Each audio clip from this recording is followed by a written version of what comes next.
Vailankanni, connue également comme la Lourde d'Orient, longe la côte du grand golfe de Bengale, dans le sud de l'Inde, et doit une bonne partie de sa réputation à Notre-Dame de la Santé.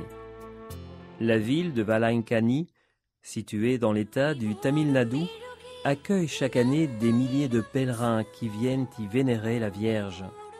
Comme dans d'autres sanctuaires, la Mère de Dieu rassemble ses enfants dans cette basilique où l'on peut participer à la liturgie et au sacrement en langue anglaise et hindi, mais en d'autres langues locales aussi, comme le tamil, le marathi, le malayalam, le telugu et le kannada.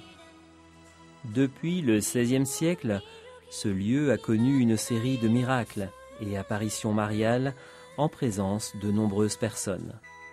La première apparition a pour témoin un jeune hindou. Lorsqu'il voit la Vierge, il est en train de marcher sur la route, transportant du lait avec lui. La Vierge s'arrête et lui demande du lait pour son enfant qu'elle tient dans ses bras. Le jeune garçon accepte et une fois arrivé chez son client, qui lui demande pourquoi il arrive si tard, il raconte ce qui vient de lui arriver. Puis il regarde son pot de lait et s'aperçoit alors, avec étonnement, qu'il est toujours plein. Du coup, il accompagne le gentilhomme sur les lieux de l'apparition, et là, la Vierge se montre à nouveau. Des années plus tard, la Vierge Marie réapparaîtra dans les mêmes conditions. Elle se montre à un enfant, lui demande du lait. Le même miracle se reproduit. Cette fois-ci, l'enfant est un enfant handicapé qui guérira aussitôt après l'avoir vu.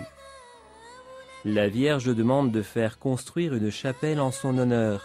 La chapelle est construite et devient très vite un lieu de dévotion à Marie, placé sous la protection de Notre-Dame de la Santé, Arokya Mata. Mais l'histoire n'est pas finie. Ce lieu connaît d'autres miracles. Les deux plus connus remontent au XVIIe siècle et en 2004. Nous sommes au XVIIe siècle. Un navire marchand venant du Portugal échoue non loin des côtes du Golfe. Les marins, désespérés, prient la Vierge Marie, l'étoile des mers, lui promettant de bâtir un sanctuaire en son honneur s'ils arrivent à toucher terre. La Vierge les sauvera miraculeusement du naufrage, leur permettant d'arriver au port. Une fois arrivés, les marins sont aussitôt conduits à la chapelle de la Vierge de Vailankanni, qu'ils feront alors transformer. Le petit temple, devenu grand, deviendra au fil des temps un magnifique sanctuaire, le sanctuaire de Notre-Dame de Vailankanni, que le pape Jean XXIII, le 3 novembre 1962, élèvera au rang de basilique. Nous sommes maintenant en 2004. Un terrible raz-de-marée vient de se produire et la zone de Vailankanni est durement touchée. Quand les eaux de la mer envahissent la ville, près de 2000 pèlerins sont en train de suivre la messe à l'intérieur du sanctuaire.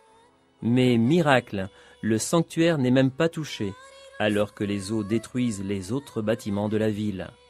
Notre-Dame de la Santé est une mère qui pense à protéger ses enfants, ceux de Vailankanni comme ceux de l'Inde et du monde entier. Très Sainte Vierge Marie, Mère de Dieu et notre Mère de Santé, aujourd'hui nous venons vers vous entièrement confiants à votre cœur maternel. Aujourd'hui, nous consacrons nos œuvres et sacrifices, tout ce que nous possédons et ce que nous sommes. Régnez au-dessus de nous, très chère Mère, que nous puissions être tous dans la prospérité comme dans l'adversité, dans la joie comme dans la tristesse, dans la santé comme dans la maladie, dans la vie comme dans la mort. Pour vous, nous faisons l'éloge de la Sainte Église catholique. Protégez-la contre toutes les attaques de ses ennemis. Pour vous, nous faisons l'éloge de la race humaine. Faites que les hommes et les nations puissent comprendre et accomplir les préceptes de ton Fils divin.